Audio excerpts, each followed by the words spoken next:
in time where we are deciding to make this pivot. But the experience has been thus far that Bharat was sort of tucked away a little bit, not for show, so to speak.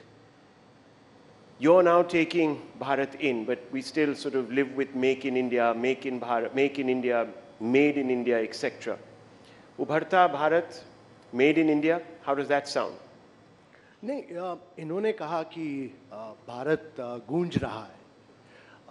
मेरे विचार से भारत गूंज रहा है, पर भारत छलांग भी लगा रहा है, क्योंकि अगर आप हार्ड पावर देखें और सॉफ्ट पावर दोनों देखें ब्रांडिंग में, तो सॉफ्ट पावर में आप अपने एंशिएंट सिविलाइजेशनल स्ट्रेंथ पे जाते हैं, जो हमने वसुदेव कुटुंबकम के बारे में बात की G20 में, और सबको लगा, सारे देशों को लगा कि ये भारत को डिफ्रेंशिएट करता है, क्योंकि आपके पॉलिटिकल ओपिनियंस डिफरेंट हों, ज्योग्राफिकल बाउंड्रीज डिफरेंट हों, पर एज ह्यूमन बीइंग्स हम सब एक कॉस्मोस से आते हैं.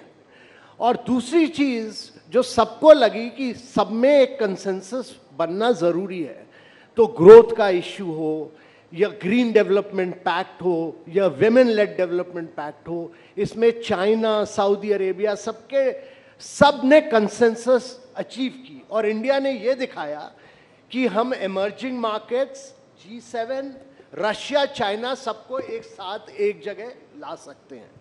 दूसरा, सबने भारत की लीडरशिप मानी कि हम प्राइम मिनिस्टर के नेतृत्व में हम एक कंसेंसस हर इशू पर ला सकते हैं. वो केवल भारत ला सकता था. तो ये भारत का एक बहुत बड़ा एक सॉफ्ट पावर की विजय रही, और एक हार्ड पावर की विजय ये रही कि भारत ने सबने माना कि भारत इस समय बहुत जोरों की तरक्की कर रहा है.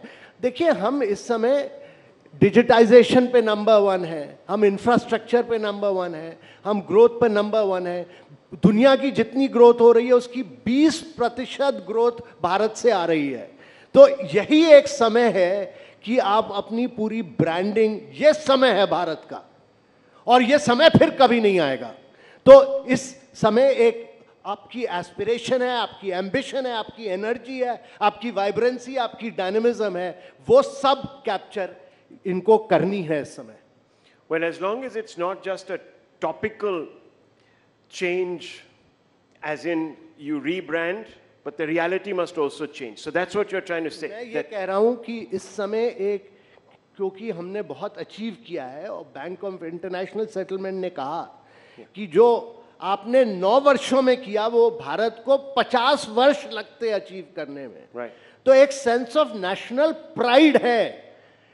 अभी हमारा जो, हम हमेशा कोलोनियलिज्म थिंकिंग में फंसे रहते थे, हम हमेशा वेस्ट को एप करते थे, हम वो अब हमारे दिमाग से निकल गया है. ये समझना बहुत जरूरी है. Thank you very much, gentlemen. It's been very enlightening. कि वो है कि देखिए, ये हीन भावना जो है ना, जो आप कह रहे हैं, ये हम सबसे जानने की आवश्यकता है. Even if you want to make brand India, you want to talk about the India doing well, it's very important कि हमारा सेल्फ बिलीफ खत्म नहीं हो. क्योंकि आप ये देखते हैं कि ऐसा लगता है कि हमारे देश में कमियां ही कमियां हैं. भाई, झील में पत्थर ही पत्थर हैं, झील भूल चुकी है झील होना. झील में पत्थर ही पत्थर हैं, झील भूल चुकी है झील होना. अब कहाँ बची गौरैया की फुरफुर, हर कोई चाहता है चील होना. तो आप भारत को अटैक करना चाहते हैं और अपनी कमियों को उजागर करना चाहते हैं. ये लोगों से मैं ये कह रहा हूँ, जो लोग भारत की कमियों को अक्सर आगे रखते हैं, सेल्फ बिलीफ जो है वो बहुत ही जरूरी है. कि हमें ये एहसास करा दिया गया कॉलोनियल पास्ट में कि हमें कुछ भी अच्छा नहीं है. ये कैसे हो रहा है? लोग एयरलाइन में आज ट्रैवल कर रहे हैं. अरे कैसे कैसे लोग एयरलाइन में आ रहे हैं? एक तो टैगलाइन ये रिजेंटमेंट कहां से भाई? कैसे कैसे लोग हैं? आपके ही तो लोग हैं. ये कैसे कैसे लोग एयरलाइन में आने लगे हैं? ये कैसे हम कह सकते हैं अपने लोगों के लिए? ये हम ये पहले रिजेंटमेंट भी जो प्रिविलेज क्लास में है, ये भी खत्म होना चाहिए कि भाई हमारे ही लोग हैं. जब तक ये तरक्की नहीं करेंगे, आप तरक्की कैसे करेंगे? Okay, well, very passionate about Bharat. Believe in Bharat. That's your tagline, perhaps. Thank you very much, gentlemen. Thank you very much for being here. Thank you once again, Mr. Prasoon Joshi, Mr. Amitabh Kant. Thanks, Rahul. Thank you. Ladies and gentlemen, just one request. Kindly remain seated for all of